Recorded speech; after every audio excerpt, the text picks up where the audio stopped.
గీత జరి అంచున్న ఎర్రటి పట్టుపరికిణి కట్టుకుని నీలం కలర్ దానిపై తళతళ మెరిసే చెంకీలు కుట్టిన ఓడి వేసుకుంది. ఎర్రటిది పొట్టి చేతుల బిగువైన బ్లౌజ్ వేసుకుంది. ఒత్తుగా పొట్టిగా ఉన్న జుత్తుని చక్కగా దువ్వుకుని 2 జడలు వేసుకుంది. కళ్ళకి అందంగా కాటుగా పెట్టుకుని నుదుట కోలగా తిలకం దిద్దుకుని తన అలంకరణను త్వరగా పూర్తి చేసుకుంది. గంజిపెట్టి ఇస్త్రీ చేసిన పెద్ద పెద్ద పువ్వుల బార్డర్ ఉన్న సాదా వాయిల్ చీర కట్టుకుని పొడవాటి బారెడు జడని తెల్లటి రిబ్బన్తో మధ్యకి మడిచి కట్టుకుని భవానీ చాలా సింపుల్గా తయారైంది. ఏవమ్మా, మీ ముస్తాబులు ఇంకా పూర్తి కాలేదా?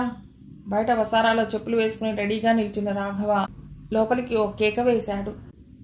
అయిపోయింది బాబాయ్, నువ్వు అలా తొందరపడకు, ఇదిగో వచ్చేస్తున్నా అంటూ గబగబా జోళ్లేసుకుని చేతిలోని కర్చీఫ్ని మడతపెట్టుకుంటూ యువతలకొచ్చింది గీత.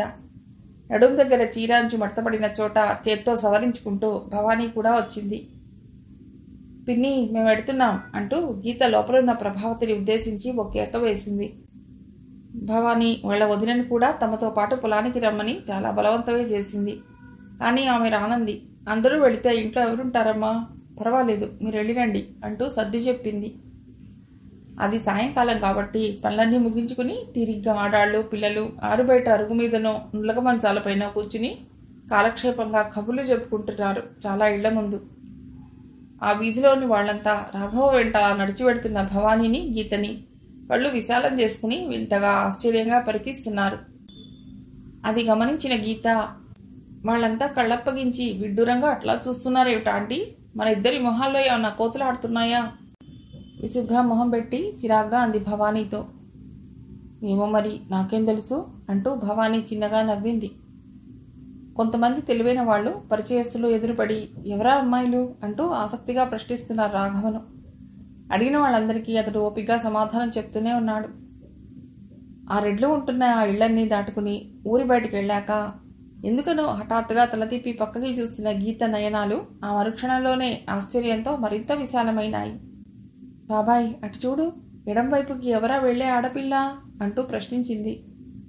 అతడు చప్పున తలెత్తి అటువైపు దృష్టి సారించాడు. ఆ మరుక్షణంలోనే పక్కుమ అన్నాడు. ఏమిటి బాబాయ్, ఎట్లా నవ్వుతున్నావు? నువ్వు వెంటనే కళ్ళజోడు పెట్టుకోవాలి గీత. నాకేం దృష్టిలోపం లేదు, లక్షణంగా ఉన్నాయి నా కళ్ళు. లేకపోతే ఏమిటే నీ ఈ ప్రశ్న? ఆ వెళ్లే ఆకారం ఆడో మగో కూడా గుర్తించలేకపోతున్నావన్నమాట. అది కాదు బాబాయ్, అచ్చం ఆడాళ్లు వేసుకునే రంగురంగుల పువ్వుల బట్టలు వేసుకుని ఆ పొడవాటి జుత్తుతో అతడలా కులుకుతూ నడుస్తూ ఉంటే నేను ఆడపిల్లే అనుకున్నాను. బాప్రే, అయితే మగాడన్నమాట. ఛా, ఇక ఊరుకుండు, ఎవరన్నా నీ మాటలు వింటే నవ్వుతారు. సిటీలలో అయితే ఏమో గానీ చివరికి ఇలాంటి మారుమూల పల్లెటూళ్ళలో కూడా ఇలాంటి షోకిల్లా వేషగాళ్లు ఉన్నారన్నమాట. ముందు పట్నవాసాల్లోనే నవనాగరికత ప్రబలిపోయి ఇలా పల్లె పల్లెకు పాకుతోంది. మగపిల్లలు ఈనాడు అలా జుత్తుని పెంచుకోవటం, అలాంటి దుస్తులు ధరించటం గొప్ప ఫ్యాషన్ అయిందిలే. అయినా అతగాడు ఎవరనుకున్నారు మీరు? మన శాస్త్రి గారి పెద్దబ్బాయి, తెలుసా? అరే నిజమా బాబాయ్? అయితే మరి కొడుకుని ఈ వేషంలో చూసి శాస్త్రి గారు ఏమీ అనడా బాబాయ్? ఏమంటాడు, చూస్తూ ఊరుకుంటాడంతే. పద పద, త్వరగా నడవండి, మళ్ళీ మనం తిరిగి రావటానికి చీకటి పడుతుందేమో అంటూ రాఘవ తన నడక వేగాన్ని మరి కాస్త హెచ్చించాడు. ఓ అరగంట సేపు భవానీ గీతని పొలమంతా తిప్పి మామిడి తోట నిమ్మ తోట అన్నీ చూపెట్టి వరిచేను అవతలి వైపున్న పచ్చికలోకి తీసుకొచ్చాడు రాఘవ. ఈ పచ్చికలో కాసేపు కూర్చుందాం బాబాయ్, పైరగాలి చల్లగా హాయిగా వీస్తోంది అంటూ గీత అక్కడే చితికిలబడి నుదుటిపై పడ్డ ముంగురులను వెనక్కి తోసుకోసాగింది. ఏం మాట్లాడకుండా భవానీ రాఘవ కూడా అక్కడే గీత చూపెట్టిన పచ్చికలో కూర్చున్నారు. వాళ్ల నిమ్మ తోటలోనే ఎడంవైపుగా ఓ పెద్ద జామ చెట్టు ఉంది. అక్కడికి వెళ్ళినప్పుడు కొన్ని జామకాయల్ని తెంచుకుని గీత తన కర్చీఫ్లో మూట కట్టుకుని తెచ్చుకుంది. అది విప్పి తానొకటి భవానొకటి తీసుకున్నాక, బాబాయ్ నీకు కూడా ఇవ్వనా అంది. రాఘవ తనకొద్దన్నాడు. వరిచేను ఒడ్డుకు పెరిగి నవనవలాడుతున్న పచ్చిగడ్డిని పదునైన కొడవలితో బరాబరా కోసేస్తున్నాడు రంగడు. చేతిలోని జామకాయని సుతారంగా కొరుకుతూ ఉన్న గీత యథాలాపంగా ముందుకు చూసింది. అటువైపు చూసిన మరుక్షణంలోనే కళ్ళు రెండు ఆశ్చర్యంతో రెపరెపలాడిస్తూ, బాబాయ్ బాబాయ్ అటు చూడు అంటూ చిన్నపిల్లలా అతడి భుజం పట్టి ఊపి చెప్పసాగింది. అటంటే ఎట్టమ్మా అంటూ రాఘవ గీత చూపులను అనుసరించి తాను అటువైపు దృష్టి సారించాడు. భవానీ కూడా చప్పున తలెత్తి వాళ్ళు చూస్తున్న వైపుకు చూడసాగింది. ఎదురుగా ఉన్న కాలువగట్టుపై తెల్లటి దుస్తుల్లో ఉన్న కృష్ణమూర్తి హుందాగా అడుగులు వేస్తూ ఇటే వస్తున్నాడు. అది గమనించిన వాడిలా తల పంకిస్తూ, అతడనేనా నువ్వు చూడమంటున్నది అన్నాడు గీతను ఉద్దేశించి. అవును గాని ఎవరు బాబాయ్ ఆ టీనో పాల్ ఏజెంట్? ఓసే గీత, నువ్వు ఈ మధ్య మరీ మాటకారువైపోతున్నావే. పువ్వుల బట్టలు వేసుకుంటేనేమో ఆడపిల్ల అంటావు, తెల్లటి బట్టలు వేసుకుంటేనేమో టీనో పాల్ ఏజెంట్ అంటావు. ఇంకెట్లాగే నీతో? త్వరగా చెప్పు బాబాయ్, అతగాడెవరో? అతడు ఈ ఊరి స్కూల్ టీచర్ అయి ఉంటాడే గీత. భవానీ ఊహిస్తున్నట్లుగా మొహం పెట్టి సాలోచనగా అంది. కరెక్ట్ భవానీ, నీ మాట. అతడు ఈ ఊరికి మొన్న ఈ మధ్యనే కొత్తగా వచ్చాడు, పేరు కృష్ణమూర్తి అంటూ అటు తిరిగి, ఏండే కృష్ణమూర్తి, కులాసానేనా అని నవ్వుతూ కేకేసి పలుకరించాడు. అతడు కూడా కులాసే అన్నట్లుగా నవ్వు మొహంతో తల పంకిస్తూ, నమస్కారమండి అంటూ 2 చేతులు వినయంగా జోడించి వడివడిగా అడుగులు వేస్తూ వీళ్ళు కూర్చున్న చోటికి రానే వచ్చాడు. నారాయణ గారు రాలేదేమిటి షికారుకి? మీరొక్కరే వచ్చారా? అలా నిల్చున్నారే, ఇలా కూర్చోండి. ఆయనకి ఉదయం నుండి ఒంట్లో కాస్త నలతగా ఉందిట, ఎక్కడికి వెళ్ళలేదు. ఈరోజు స్కూల్కి కూడా సెలవు పెట్టి ఇంట్లోనే ఉన్నారు అంటూ కృష్ణమూర్తి రాఘవకు కాస్త దూరంలో అభిముఖంగా కూర్చుని కొత్తవారైన ఆడవాళ్ళని కొంచెం వారకంట పరికించసాగాడు. ఆ అపరిచిత వ్యక్తి ముందు తామలా చిన్నపిల్లల్లా జామకాయల్ని కొరికి తినడం బాగుండదనిపించింది కాబోలు. సగం తిన్న జామకాయల్ని అలాగే చేతుల్లో ఉంచేసుకున్నారు వాళ్ళు. ఈమె మా చెల్లాయి, పేరు దుర్గా భవానీ. ఇక ఈమెమో మా పెద్దన్నయ్య కూతురు గీత. హైదరాబాద్ నుండి మొన్ననే నా వెంట వచ్చారు ఇక్కడికి అంటూ వాళ్ళిద్దరిని అతడికి పరిచయం గావించాడలా. ఆహా అలాగా అంటూ చిన్నగా నవ్వుతూ వారిద్దరి వైపు పరీక్షగా చూడసాగాడు. ఏమండి మాస్టారు, మీరు జామకాయలు తింటారా? మా తోటలో కాసాయండి, చాలా తీయగా ఉన్నాయి, తిని చూడండి అంటూ గీత కర్చీఫ్ నుండి ఓ 2 జామకాయల్ని ప్రత్యేకంగా అతడి కోసం ఎరసాగింది. ఇవ్వండి తింటాను. అతడు మొహమాటం అన్నది ఏమీ లేకుండా నవ్వుతూ చేయి జాపాడు ముందుకు. నాకు అండీలు కొండీలు నచ్చవు, నేను మీకంటే చాలా చిన్నదాన్ని కాబట్టి నన్ను మీరు బహువచనంతో మన్నించనక్కర్లేదు అని నవ్వుతూ గీత ముందుకు జాచిన అతడి తెల్లని అరచేతి వంక పరీక్షగా చూస్తూ జామకాయ ఉంచింది. మా గీత చాలా హుషారైన పిల్లండి కృష్ణమూర్తి. కొత్త పాత అన్నది ఏమీ లేకుండా ఎవళ్లతోనైనా సరే సిగ్గుపడకుండా కలుపుగోలుతనంతో చనువుగా మాట్లాడుతుంది. అదే మా చెల్లాయి భవానీ అలా కాదు. తనకి కొత్త వాళ్ళని చూస్తేనే చెప్పలేనంత బెరుకు, సిగ్గు, బిడియాలు. తలవంచుకుని కూర్చున్న భవానీ వంక నవ్వుతూ చూస్తూ చెప్పాడు రాఘవ. స్త్రీలకి సిగ్గే సింగారం అన్నారు కదండి. అతడి చేతిలోని జామకాయని సుతారంగా కొరుకుతూ అన్నాడు. అయితే ఏమిటోయ్, నేను సిగ్గులేని దాన్ననా మీ ఉద్దేశం?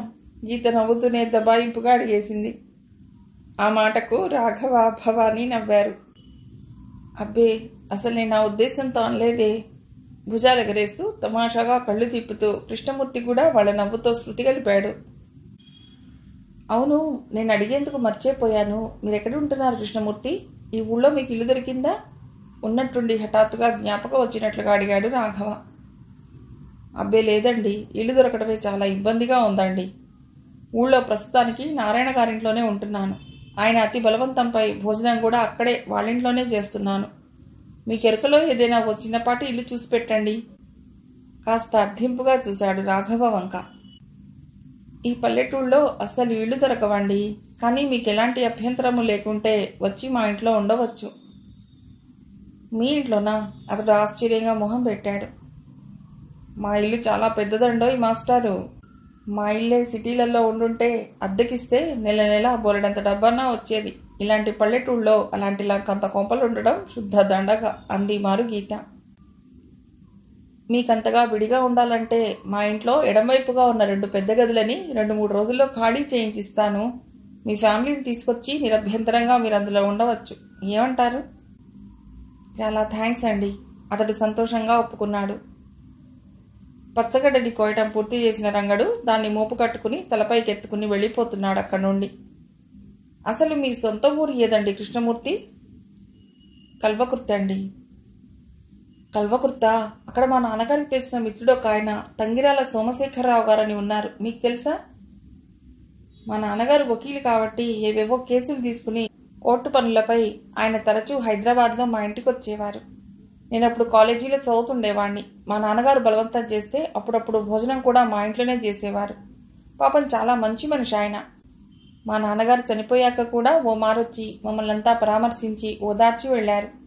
ఆ తర్వాత మళ్ళీ ఎప్పుడూ మా ఇంటికి రాలేదు ఆయన అంటూ రాఘవ ఆ ధోరణిలో చెప్తూనే ఉన్నాడు. అదంతా వింటున్న కృష్ణమూర్తి ఎలాగో అయిపోతూ, మీరంటున్న ఆ సోమశేఖరరావు గారు మా నాన్నగారేనండి అన్నాడు చివరికి. ఆశ్చర్యమో ఆనందమో తెలియని భావోద్వేగంతో రాఘవ కళ్ళు పెద్దవైనాయి. ఈ మారు పూర్తిగా కృష్ణమూర్తి వైపు తిరిగి, నువ్వు సోమశేఖరరావు గారు అబ్బాయివా? మరి ఇందాకటి నుంచి ఈ విషయం చెప్పవేం? పట్టలేని సంతోషాతిశయంతో ఏకవచనంతోనే సంబోధిస్తూ అతడి చెయ్యి పట్టుకుని ఊపేశాడు రాఘవ. నీది మరీ బాగుంది బాబాయ్. నువ్వు అడగగానే అతడు చెప్పనే చెప్పాడుగా. సోమశేఖరరావు గారు, ఐఎమ్ సారీ, అంటే మీ నాన్నగారు బాగున్నారా? ఆ ప్రశ్న వింటూనే కృష్ణమూర్తి మొహం క్షణంలో నల్లబడిపోయి విషాదం అలుముకుంది. మా నాన్నగారు చనిపోయి సరిగ్గా 2 ఏళ్లు కావస్తోంది. అరే అట్లాగా? రాఘవ బాధతో ఎంతో నెచ్చుకున్నాడు. మరి వారికి నీవు ఒక్కడివేనా సంతానం? నాకు చెల్లాయి కూడా ఉందండి, పేరు లక్ష్మి. మా అమ్మ నేను 10 ఏళ్ల వాడిగా ఉన్నప్పుడు చనిపోయిందండి. మా నాన్నగారు మళ్ళీ పెళ్లి చేసుకున్నారు.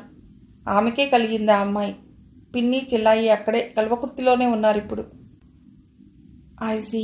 మరి మీ చెల్లాయికి వివాహం అయిందా? పెళ్ళైతే నామమాత్రంగా అయింది గాని అత్తవారు మాత్రం చెల్లాయిని కాపురానికి తీసుకువెళ్ళలేదండి. అతడెంతో బాధపడుతూ చెప్పాడు ఆ విషయం. అయ్యో అదేమిటండి, ఎందుకు తీసుకువెళ్ళలేదు? రవంత ఆసక్తిగా ఆదుర్దాగా ప్రశ్నించాడు. మా నాన్నగారు బతికున్నప్పుడే చెల్లాయి పెళ్లి చేయాలని చాలా తహతహలాడారు.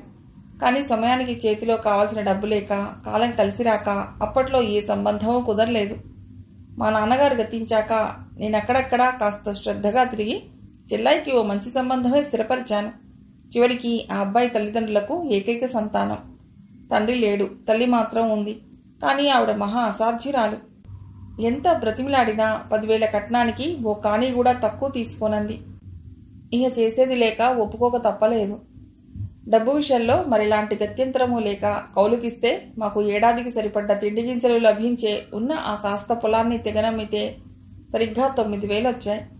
ఆ 9,000 అట్లా తీసుకెళ్లి ముందుగానే పెళ్లివారికి వరకట్నంగా సమర్పించి మిగిలిన ఆ 1,000 రూపాయలు పెళ్లిలో ఇస్తారని మాటిచ్చి ముహూర్తం పెట్టుకుని వచ్చాను. ఇక పెళ్లి ఖర్చులకి వాళ్ళకి ఇంకా ఇవ్వవలసిన 1,000 రూపాయలు కావాలి. కానీ చేతిలో మాత్రం కాని డబ్బులు లేవు. ఎక్కడా అప్పు దొరికే మార్గమే లేదు. నా చదువు నిమిత్తం మా నాన్నగారు ఇంటి మీద ఓ షావుకారి దగ్గర కొంత డబ్బు అప్పు తెచ్చారు. ఇక వేరే మార్గం తోచక ఆ షావుకారికే ఉన్న ఆ పెంకుటిల్లు కూడా అమ్ముకోవాల్సిన విషమ పరిస్థితి ఏర్పడింది. తన బాకీ పోను మిగతా 1,500 నా చేతికిచ్చాడు షావుకారు. ఆ 1,500 పెళ్లి ఖర్చులకే బొటాబొట్టిగా సరిపోయాయి. పెళ్లివారికి ఇవ్వవలసిన ఆ 1,000 రూపాయలు తర్వాత తప్పకుండా ఇస్తానని వాళ్ళకి మాటిచ్చి ఆ సంగతి కాగితంపై కూడా రాసిచ్చి ఆ పెళ్లి కొడుకు తల్లిని కూడా ఒప్పించి అనుకున్న ముహూర్తానికి ఆ పెళ్లి జరిపించేసరికి నాకు తాతలు దిగి వచ్చినంత పనైంది. చెల్లాయి పెళ్ళై ఇప్పటికి సరిగ్గా 8 మాసాలు కావస్తోంది. కానీ పెళ్లిలో చూసిందే తప్ప ఇంతవరకు మళ్ళీ భర్త మొహం చూసిన పాపాన పోలేదు. ఆ 1,000 రూపాయలు ఇచ్చేంత వరకు కోడల్ని కాపురానికి తీసుకుపోవడం అంటూ కలలో కూడా జరగదని, తన ఇంటి గడపనే తొక్కనివ్వనని మా చెల్లెలి అత్తగారు చాలా ఖచ్చితంగా తెగేసి చెప్పింది. ఆవిడది పరమ గయ్యాళి స్వభావమని ఆ తర్వాత తెలిసింది నాకు. ఎట్లాగైనా ఆ 1,000 రూపాయలు వాళ్ళకి సమర్పించి చెల్లాయిని కాపురానికి పంపిద్దామని ఎంతో ప్రయత్నం చేశాను. కానీ ఎక్కడా అప్పు సంపాదించలేకపోయాను ఈనాటి వరకును. నాకొచ్చే జీతం డబ్బు మా ముగ్గురి బతుకులు గడవటానికే బొటాబొట్టిగా సరిపోతాయి. ఇక అలాంటి పరిస్థితుల్లో నెల నెలా నేనేం పొదుపు చేయగలను మీరు చెప్పండి. మా చెల్లాయి ఏమో చాలా సున్నితమైన మనస్సు గలది. ఏ కాస్త బాధైనా తట్టుకోలేదు. కూతురి సంసారం అట్లా అయినందుకు పిన్ని బాధ ఇక సరే సరి. తనకి ఎన్నాళ్ల నుండో పరిచయం ఉన్న మనిషిలా ఎంతో ఆప్తుడిలా అనిపించి తన మదిలోని బాధనంతా కృష్ణమూర్తి అలా రాఘవ ముందు వెళ్ళగక్కాడు. కనీసం కట్టుకున్న భర్తైనా పెళ్లామిది ప్రేమతో తల్లి మాటలను లెక్క చేయకుండా వచ్చి భార్యని కాపురానికి తీసుకువెళ్లగలిగే ధైర్య సాహసాలన్నా ఉండాలతడికి. అంతా విన్నాక బరువుగా ఓ నిట్టూర్పు విడిచి చివరికలా తన అభిప్రాయాన్ని వెలబుచ్చాడు రాఘవ. అబ్బో, అంతటి ధైర్యం లేదండి మా బావకు. తల్లి ఎట్లా చెప్తే అట్లా వినే రకం. నీకు ఆ 1,000 రూపాయలు వాళ్ళివ్వరు, ఆ అమ్మాయిని కాపురానికి పంపరు. కాబట్టి నీవిక మళ్ళీ పెళ్లి చేసుకోరా అబ్బాయి అని తల్లి ఒక్క మాట అంటే దానికి కూడా సిద్ధమే ఆ ప్రబుద్ధుడు. ఎందుకంటే అతగాడికి స్వతహాగా ఆలోచించే శక్తి చాలా తక్కువ. తల్లి మాట అతడికి వేదవాక్కు, దాన్ని అక్షరాల ఆచరణలో పెడతాడు. ఇహ ఆ తల్లేమో డబ్బు మనిషి, వట్టి పిసినారి, కుళ్ళుగుణం. వీటికి తోడు సినిమాలలో సూర్యకాంతంలా పరమ గయ్యాళి స్వభావం. అలాంటి వాళ్ళనే డబ్బుకి గడ్డి తినే మనుష్యులంటారు. లేకపోతే ఏమిటండి, ఆ ముష్టి 1000 రూపాయల కోసం కన్నకొడుకు కాపురంలోనే నిప్పులు పోస్తుందా మహాతల్లి? చిచి, అలాంటి వాళ్ళు అంటేనే నాకు తెగ అసహ్యం అంటూ గీత కూడా కృష్ణమూర్తి చెల్లాయి లక్ష్మి పట్ల తన సానుభూతి వెలిబుచ్చింది. భవానీ మాత్రం ఏం మాట్లాడటం లేదు. ఎటో శూన్యంలోకి చూస్తూ ఏదో ఆలోచిస్తున్నట్లు మౌనంగా ఉండిపోయింది. వాళ్ళందరి మధ్య కాసేపు నిశ్శబ్దమే అలుముకుంది. చీకటి పడుతోంది, ఇంటికి ఎడదామా బాబాయ్ అంది గీత ఆ నిశ్శబ్దాన్ని భంగపరుస్తూ. ఆహా, వెళ్ళవలసిందే, పదండి ఇక వెడదాం అంటూ నెమ్మదిగా రాఘవ లేచాడు. ఆ వెంటనే కృష్ణమూర్తి కూడా లేచాడు. మా చెల్లాయిని చూడటానికి రేపు హైదరాబాద్కు పెళ్లికొడుకు వస్తున్నాడు. అంచేత రేపు ఉదయం ఫస్ట్ బస్కు నేను వీళ్ళని తీసుకుని హైదరాబాద్ వెళ్తున్నాను. అక్కడి నుండి తిరిగి వచ్చాక మీకు ఇల్లు ఖాళీ చేయించిస్తాను. త్వరలో వెళ్ళి మీ పిన్నిని చెల్లాయిని తీసుకురాబోయ్. ఏమంటావు? వాళ్ళు ఇప్పుడు ఇక్కడికి తీసుకురావడానికి వీలు పడదండి. జీతాలు అందాక ఊరెళ్ళి సామాన్తో పాటు అప్పుడే తీసుకొస్తాను వాళ్ళను. ఈ 2-3 వారాలు ఎట్లాగో నారాయణ గారింట్లోనే గడుపుతాను. సరే, నీ ఇష్టం మరి, అట్లాగే అన్నాడు రాఘవ ముందుకు నడుస్తూ. గీత, భవానీ కూడా వాళ్ళని అనుసరిస్తూ ముందుకు సాగారు. ఆ రోజు ఉదయం బస్సుకే రాఘవ చెల్లెల్ని గీతని వెంటబెట్టుకుని హైదరాబాద్ చేరాడు. అతడు వచ్చి రాగానే గోవిందరావు తమ్ముడితో సుందర్ మళ్లీ పరీక్ష తప్పడము, తమకు అతడికి మధ్య జరిగిన ఘర్షణను గురించి, అతడు ఇంట్లో నుండి వెళ్ళిపోయిన విషయము అదంతా క్లుప్తంగా ఎరుకపరిచాడు. అంతా విన్న రాఘవ, ఓ వారం 10 రోజుల కల్లా చచ్చినట్లు మళ్ళీ వాడే తిరిగి వస్తాడులే. ఏమిటోరా రాఘవ, వాడి ఇంట్లోంచి వెళ్ళిపోయినప్పటి నుండి నా మనస్సులో లేదు. ఎక్కడుంటున్నాడో, తిండి తిప్పలు ఏమిటో అనుకుంటూ అస్తమానం వాడి గురించే బాధపడుతున్నాను. కాసేపు అయ్యాక మళ్ళీ వాడే తిరిగి వస్తాడులే అనుకున్నా గానీ నిజంగానే వాడలా వెళ్ళిపోతాడనుకోలేదు. వ్యధగా అంటూ చెమ్మగిలిన కళ్ళను ఓ మారు పవిటతో గట్టిగా ఒత్తుకుంది రంగనాయకమ్మ. తల్లి వాలకం చూసేసరికి రాఘవకు చాలా చిరాకేసింది. అబ్బా, నీవసలు వాడి గురించి రవ్వంత కూడా బాధపడకు.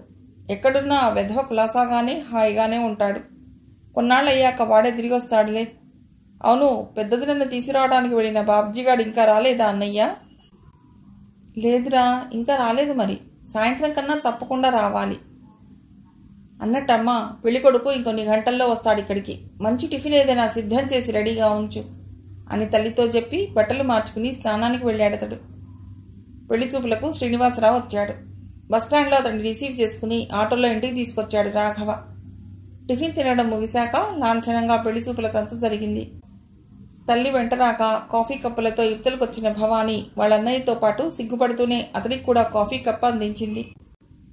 ఈమెనండి శ్రీనివాస్, మా చెల్లాయి, పేరు దుర్గా భవానీ. మేమంతా భవానీ అని పిలుస్తాం అంటూ రాఘవ నవ్వు మొహంతో చెప్పాడు. శ్రీనివాసరావు కాఫీ కప్ అందుకుంటూ చిరుమందహాసంతో ఓ మారు కళ్ళెత్తి భవానీని పరీక్షగా చూశాడు. ఆ సమయంలో ఇటే చూస్తున్న భవానీ చూపులు కూడా అతడి చూపులతో క్షణకాలం పాటు ముడిపడి ఆ మరుక్షణంలోనే సిగ్గుతో కలవరంగా విడిపోయాయి. శ్రీనివాసరావు ఇంట్లోని వాళ్ళందరికీ ఎంతగానో నచ్చాడు. మరి కాసేపట్లోనే అతడు తిరిగి వెళ్ళిపోవటానికి ఉద్యుక్తుడైనాడు. అతడిని సాగనంపుతూ మర్యాదగా రాఘవ కూడా వెళ్ళాడు వెంట. చూడండి రాఘవ గారు, మీ చెల్లాయి నాకు బాగా మనస్ఫూర్తిగా నచ్చింది. నా పట్ల ఆమె అభిప్రాయం కూడా తెలుసుకుని ఆమె ఇష్టపడితే వీలైనంత త్వరలో వెంటనే ముహూర్తం పెట్టించండి. ఏమంటారు? నవ్వుతూ అడిగాడు శ్రీనివాసరావు. నేనికేమంటాను, తథాస్తు అంటాను. మొత్తానికి మా చెల్లెలు చాలా అదృష్టవంతురాలండి అన్నాడు సంతోషంతో పొంగిపోతున్న రాఘవ. సహృదయులైన అన్నా వదినల అనుమతితో రాణిని ఇక్కడికే తీసుకువచ్చి తన దగ్గరే ఉంచుకుంది సత్యవతి. మధుసూదన్ ఇందిరా రాణి పట్ల ఎంతో సన్నిహితం ప్రదర్శిస్తూ ఆమెను ప్రేమానురాగాలతో సత్యవతిలాగే ఆమెను కూడా ఓ తోబుట్టువులా చూసుకుంటూ ఆదరించసాగారు. ఎవరా అమ్మాయి అంటూ ఆరాలు తీస్తూ అడిగిన ఇరుగు పొరుగు అమ్మలక్కలకు ఏమాత్రం జడవక, మా దగ్గరి బంధువుల అమ్మాయి, అయిన వారు ఎవ్వరూ లేరు. భర్త ఏదో బిజినెస్ నిమిత్తం బొంబాయి వెళ్ళాడు. అతడు అక్కడి నుండి తిరిగి వచ్చే వరకు ఆమె ఇక్కడే మా దగ్గరే ఉంటుంది. అలా ఎంతో నమ్మశక్యంగా చెప్పేవారు. అయితే ప్రసవించే వరకు ఇక్కడే ఉంటుందా అంటూ మళ్ళీ ఎదురు ప్రశ్నలు వేసేవారు. లక్షణంగా ఇక్కడే ఉంటుంది అంటూ ఇందిర ఖచ్చితంగా తెగేసి చెప్పేసింది. ఆత్మీయతానురాగాల్ని పంచి ఇచ్చే వాళ్ల సమక్షంలో రాణి తన బాధను ఆవేదనను కాస్తలో కాస్తైనా మర్చిపోవటానికి ప్రయత్నించసాగింది. అంతలోనే హైదరాబాద్ నుండి మధుసూదన్కు అర్జెంటుగా టెలిగ్రామ్ వచ్చింది. దుర్గాభవానీ పెళ్లికి 4 రోజుల్లో ముహూర్తం పెట్టుకుంటున్నట్టు, వాళ్ళందర్నీ వెంటనే ఏకంగా బయలుదేరి రమ్మనీను. సత్యవతికి అప్పుడు సరిగ్గా పరీక్షల టైం. అన్నా వదినలతో పాటు తాను అక్కయ్య పెళ్లికి వెళ్ళటానికి ఎంతమాత్రం వీలు కాదు. అక్కయ్య పెళ్లి చూసే అదృష్టానికి తను నోచుకోనందుకు లోలోన ఎంతో బాధపడింది. ఆఫీస్కు ఓ 1 రోజుల పాటు సెలవు పెట్టి టెలిగ్రామ్ వచ్చిన ఆ రోజు సాయంత్రమే భార్యను పాపను తీసుకుని హైదరాబాద్ వెళ్లిపోయాడు మధుసూదన్. పెట్టుకున్న ముహూర్తానికి దుర్గాభవానీ వివాహం శ్రీనివాసరావుతో చాలా వైభవంగా జరిగింది. పెళ్లికొడుకు తరపున అంతగా బంధువులు ఎవరూ లేరు. మొత్తం చుట్టాలంతా ఆడపిల్ల తరపు వారే. మంచి నెమ్మదస్తుడు, అందగాడైన అల్లుడు దొరికాడని రంగనాయకమ్మ ఎంతో సంతోషపడింది. ఆ పెళ్లికి సత్యవతి, సుందర్ రాలేకపోయారన్న బాధ అందరి మనస్సుల్లోనూ కదలాడింది. ఆ రోజు రాత్రి అంతా సద్దుమణిగి నిశ్శబ్దం ఆవరించాక పెద్ద వదినైన సుమిత్ర పెళ్లి కూతురు భవానీకి తెల్ల పట్టుచీర కట్టబెట్టి, కళ్ళకి కాటుక, నుదుట తిలకం దిద్ది, పువ్వుల జడవేసి చాలా అందంగా అలంకరిస్తోంది పెళ్లికొడుకు దగ్గరికి గదిలోకి పంపటానికి. ఏమక్కయ్యా, ఎంతవరకు వచ్చింది నీవు చేసే ముస్తాబు? నాకు చేతనైనంత వరకు గదిని చక్కగా అలంకరించి వచ్చాను. ఇక ఇందిరక్కయ్య స్వీట్స్ ప్లేట్స్ పట్టుకురావటానికి వెళ్ళింది లోపలికి అని నవ్వుతూ ప్రభావతి ఇక్కడికొచ్చింది. ఇదిగో అయిపోయింది ప్రభా అంటూ చేతిలోని కనకాంబరాలు, మల్లెలు కలిపి కట్టిన పొడుబాటి మాలను మధ్యలోకి మడిచి తల్లో ముడిచి, ఏది భవాని, ఓ మాట ఇటు తిరుగు. మీ ఆయన కన్నా ముందుగా ఓసారి నేనే నీ అందాన్నంతా తనివి తీరా చూసేస్తాను అని నవ్వుతూ సరసమాడుతూ ఆడపడుచు 2 భుజాలు పట్టి తన వైపుకు తిప్పుకుంది. చీ పోవదినా, సిగ్గుపడుతున్న భవానీ చిరుకోపంగా అంటూ మరింతగా ఒదిగిపోయింది. పోక ఇంకా నీ దగ్గరే కూర్చుంటాననుకున్నావా? నిన్ను మీ ఆయన దగ్గరికి పంపించాక అలాగే వెళ్ళిపోతాను అంది సుమిత్ర నిండుగా నవ్వుతూ. ఓ పళ్ళెల్లో రకరకాల స్వీట్స్ పెట్టుకుని వెండి మరచెంబుతో నీళ్లు తీసుకెళ్లి గదిలో స్టూల్పై పెట్టి యువతలికి వచ్చిన ఇందిర ఓ మారు భవానీని కింది నుండి పైదాకా కళ్ళు నిలవేసి పరీక్షించి, అబ్బా ఏమందాం నీది భవానీ, ఆడదాన్నైన నాకే కళ్ళు చెదిరిపోతున్నాయి. నిజంగా మీ ఆయన చాలా అదృష్టవంతుడులే అంది ముసిముసిగా నవ్వుతూ. భవానీకి కాస్త బుద్ధి తెలిసినప్పటి నుండి తన రంగురంగుల ఊహాలోకంలో ఎంతో మనోజ్ఞంగా బహుసుందరంగా పదిలపరుచుకున్న మధుర క్షణాలు రానే వచ్చాయి.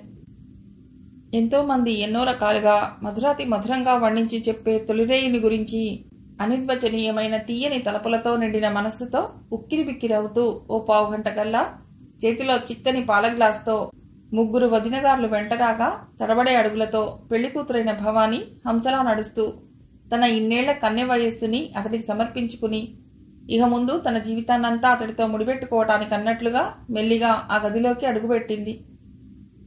అప్పటికే ఆ గదిలో మల్లెపూలతో అందంగా అలంకరించిన పందిరి మంచంపై తెల్లని బట్టలతో అందంగా మెరిసిపోతూ సిగరెట్ కాలుస్తూ దిండు మీద మోచేతిపై కాస్త వెనక్కి వాలి గుమ్మం వైపే దృష్టి నిలిపి విలాసంగా కూర్చుని ఉన్నాడు శ్రీనివాసరావు. భవానీ ఓరచూపులతో మెల్లిగా తలెత్తి చూసింది. అతడు చిలిపి చూపులతో కొంటెగా ఇటే చూస్తూ తన దగ్గరికి రమ్మన్నట్టుగా కళ్లతోనే సైగ చేశాడు. అయినా ఆమె అక్కడి నుంచి కదల్లేదు. కానీ ఈ మారు కాస్త ధైర్యం చేసి తలెత్తి అతడి వంక సూటిగా చూడటానికి ప్రయత్నించసాగింది. కాస్త అరమోడ్పుగా వాలిన అతడి నయనాలు ఇంకా భవానీ అలంకరణని, ఆ అందాన్ని తనివితీరా మత్తుగా పరికిస్తున్నాయి. ఆ అందమైన కనులలో థళథళలాడే మెరుపులు. ఓహ్, ఆ నేత్రాలలో ఎంతటి ప్రేమ, ఆరాధన! తనకి కాబోయే, ప్రేమించబోయే భర్త ఇట్లా ఉండాలని, ఇంత అందంగా ఉండాలని తన మదిలోని స్వప్న జగత్తులో ఆనందానుభూతితో అవ్యక్తంగా చిత్రించుకున్న రూపకల్పనకు ఇప్పుడు నిజ జీవితంలో కూడా అలాంటి భర్తనే పొందగలిగినందుకు భవానీకి లోలోన ఎంతో గర్వంగానూ ఆనందంగానూ ఉంది. సరికొత్త అనుభవాన్ని చవిచూడబోతున్నానన్న సంతోషంతో ఇన్నాళ్ల నుండి కంటున్న రంగురంగుల పసందైన పసిడి కళ్ళని నిజం చేసుకోబోతున్నందుకు ఆ నిమిషంలో అలా కలగాపులగమై ఓ చిత్ర విచిత్రమైన మధురానుభూతితో భవానీ తనువెల్లా మైమరపుతో పులకించసాగింది. శ్రీనివాసరావు మంచం మీద నుండి చేతిలోని సిగరెట్టును కిటికీ గుండా బయటికి పారవేసి గదిలోని లైట్ బంద్ చేసి మంచం పక్కనే ఉన్న టేబుల్ లైట్ వేసి నెమ్మదిగా అడుగులేస్తూ గుమ్మం దగ్గరగా గోడ కానుకుని బొమ్మలా నిల్చుని ఉన్న భార్య దగ్గరగా వచ్చి ఆమె చేతిలోని పాల గ్లాస్ అందుకుని మరో చేతిని ఆమె నడుం చుట్టూ వేసి మెల్లిగా నడిపించుకుంటూ మంచం దగ్గరికి తీసుకెళ్లి కూర్చోబెట్టాడు. తను ఆమె పక్కనే కూర్చుని చేతిలోని పాల గ్లాసును ఆమె నోటికి అందించాడు ఎంతో ప్రేమగా. అంటూ సిగ్గుపడుతున్న భవానీ తల పక్కకి తిప్పుకుంది. ఆహా, అలా అంటే లాభం లేదు. మనం ఈ పాలు చెరిసగం తాగాలి. ఇక నుండి మన బతుకుల్లో కూడా కష్టాలైనా సుఖాలైనా ఇద్దరము సరిసమానంగా అనుభవించాలి, తెలుసా దుర్గా? అంటూ ప్రేమగా ఆమె తలని తన వైపుకు తిప్పుకుంటూ మళ్లీ ఆ గ్లాసును నోటికి అందించాడు.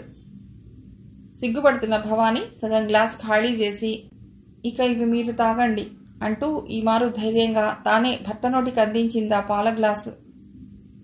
అతడు చిరునవ్వులు చిందిస్తూ పాలన్నీ తాగేసి ఖాళీ గ్లాసును టేబుల్ మీద ఉంచి 2 కాళ్ళు ఎత్తి మంచంపై పెట్టుకుని తలను ఆమె ఒళ్ళో ఉంచి పడుకున్నాడు. ఒకరిని ఒకరు ప్రేమావేశంతో వెర్రిగా కాంక్షతో చూసుకుంటూ కొన్ని క్షణాలని నిశ్శబ్దంగా గడిపారు. ఆ నిశ్శబ్దాన్ని భంగపరుస్తూ ముందుగా శ్రీనివాసరావే గొంతు విప్పాడు. చూడు, మీ వాళ్ళందరిలా నిన్ను భవానీ అని పిలవకుండా దుర్గాని పిలుచుకోవాలనుంది నాకు. నీకిష్టమే గదు?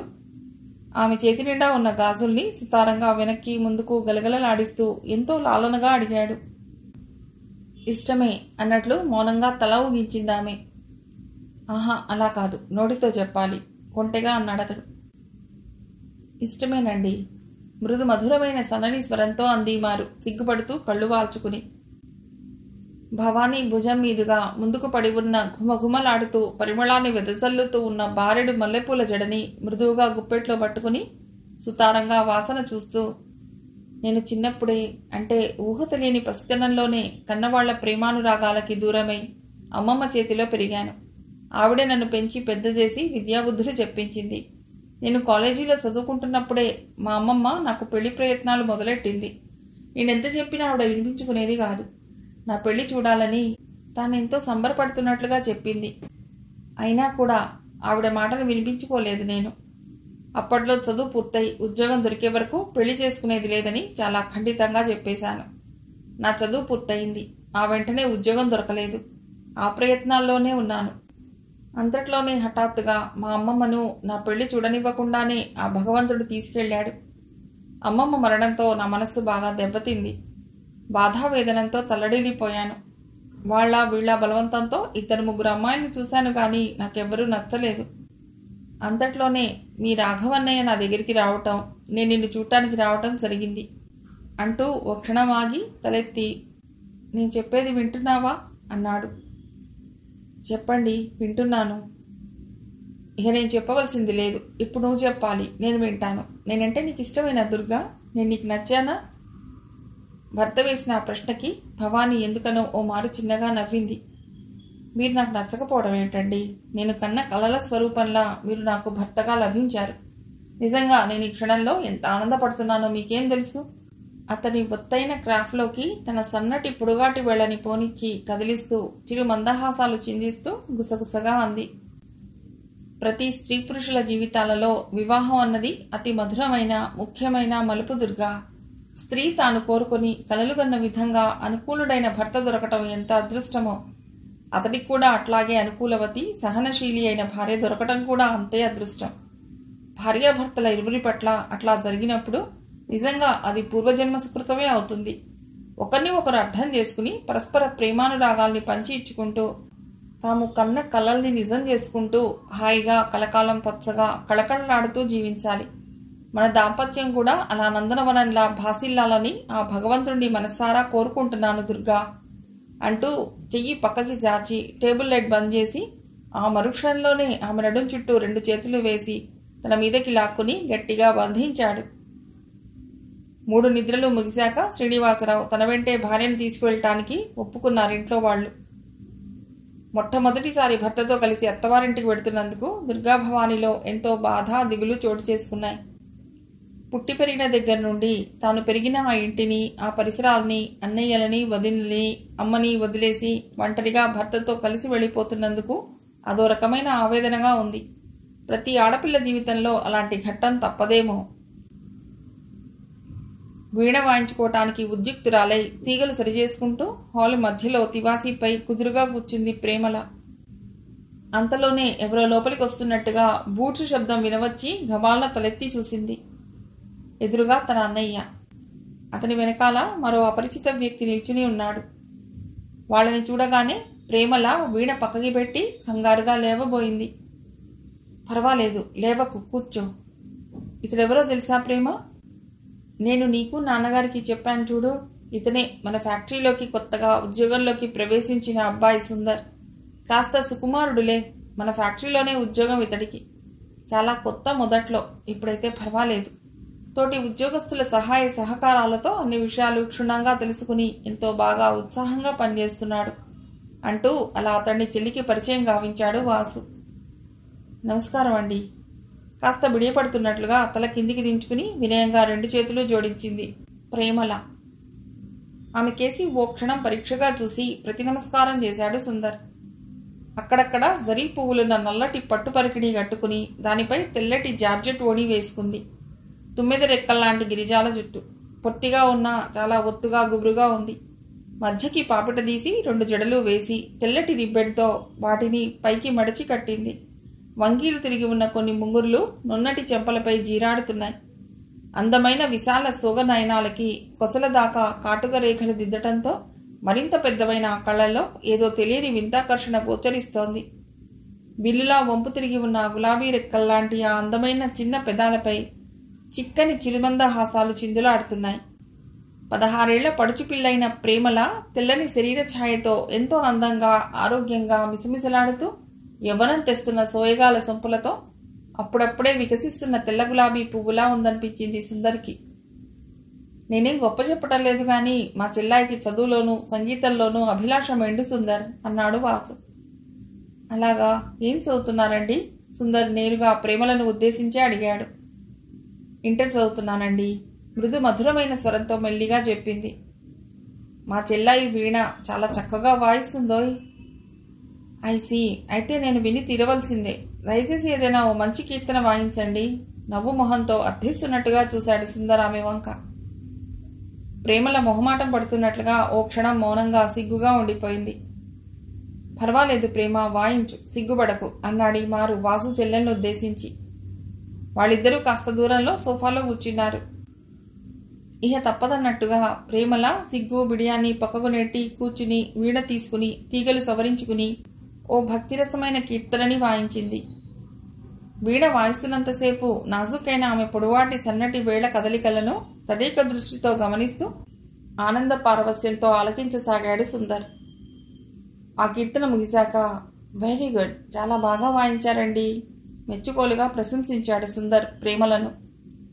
థ్యాంక్స్ అండి అంటూ నవ్వుతూ వీణ తీసి పక్కకు పెట్టి ప్రేమల వంటింటి వైపు వెళ్ళింది, వచ్చిన అతిథికి కాఫీ తీసుకురావటానికి. ఆ తర్వాత వాసు సుందర్ను వాళ్ళ నాన్నగారి గదిలోకి తీసుకెళ్లాడు.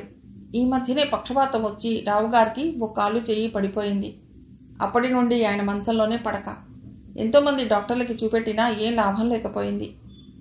సుందర్ని వెంటబెట్టుకుని వాసు తండ్రి గదిలోకి వెళ్లేసరికి ఆయన కళ్ళు తెరుచుకుని మెలకువతోనే ఉన్నాడు. ఆయన్ని పరీక్షగా చూస్తే వాసులో కూడా అచ్చం తండ్రి పోలికలే చాలా ఉన్నాయనిపించింది సుందర్కు. వాసు అంత వయస్సులో ఆయన కూడా ముమ్మూర్తులా ఇలాగే ఉండవచ్చు. అదే ప్రేమల ముఖంలో తండ్రి పోలికలు మచ్చుకైనా లేవు. ఆ అమ్మాయి అంతా తల్లి పోలిక అయి ఉండవచ్చు అని మనస్సులోనే తలపోస్తూ ఆయన గారికి మర్యాదపూర్వకంగా నమస్కారం చేశాడు సుందర్. ఎవరు వాసు ఇతను? సుందర్ను పరికిస్తూ కొడుకును ఉద్దేశించి అడిగాడు ఆయన. నేను మీకు చెప్పాను కదా నాన్న, మన ఫ్యాక్టరీలో కొత్తగా ఉద్యోగంలో ప్రవేశించాడు, పేరు సుందర్ అని. 2-3 మార్లు బిఏ పరీక్ష తప్పాడని ఇంట్లో అన్నయ్యలు తల్లి కోపంతో చీవాట్లేస్తే ఇతడికి పౌరుషావేశాలు ముంచుకొచ్చి ఆ వేడిలో వెనక ముందు ఆలోచించకుండా నేను బిఏ పరీక్ష పాస్ అయితేనే మళ్లీ నేను ఇంట్లో అడుగు పెడతాను అని తీవ్రంగా ప్రతిజ్ఞ ఓని అలా కట్టుబట్టలతో ఇల్లు వదిలి ఉద్యోగ నిమిత్తుడై హైదరాబాద్ వదిలేసి ఇక్కడికి రైల్లో టికెట్ లేకుండా ప్రయాణం చేసి పట్టుబడకుండా తప్పించుకుని ఎలాగో ఇక్కడికి చేరుకున్నట్ట. చేతిలో మాత్రం కానీ డబ్బులు లేక 2-3 రోజులు సరిగ్గా తిండైనా లేక పంపు నీళ్లతో కాలం గడుపుతూ ఆకలి దప్పులతో అలమటించిపోతూ నానా అవస్థపడుతూ ఉద్యోగం కోసం ప్రతి ఆఫీస్ చుట్టూ తిరిగి తిరిగి అలసిపోయి చివరికి మన ఫ్యాక్టరీకి వచ్చాడు. ఇతడిని ఆనాడు ఆ దీన పరిస్థితిలో చూసి చూడటంతోనే నా గుండెలు ద్రవించిపోయాయి. ఆ వెంటనే మన ఫ్యాక్టరీలో ఉద్యోగం ఇచ్చాను. చాలా బుద్ధిమంతుడు నాన్నగారు, బాగా పనిచేస్తాడు. అంటూ చెప్పడం ముగించాడు వాసు. మంచి పని చేశావు వాసు, కష్టాల్లో ఉన్న వారిని ఆదుకోవటమే మానవ ధర్మం అంటూ కొడుకును మెచ్చుకున్నారు రావుగారు. కాసేపు ఆయనతో ఫ్యాక్టరీకి సంబంధించిన విషయాలు మాట్లాడుతూ కూర్చున్నారు వారిద్దరూను. అంతట్లోనే లోపల నుండి ప్రేమలా కాఫీ కప్పులు ట్రేలో పెట్టుకుని వచ్చి వారికిచ్చింది. వెళ్లే ముందు రావుగారు సుందర్ను మధ్య మధ్య ఇంటికి వస్తూ ఉండమని కోరారు. సుందర్ అలాగే అన్నట్లుగా తలాడించాడు చిరునవ్వు మొహంతో. మిగిలిన కథ తర్వాతి భాగంలో.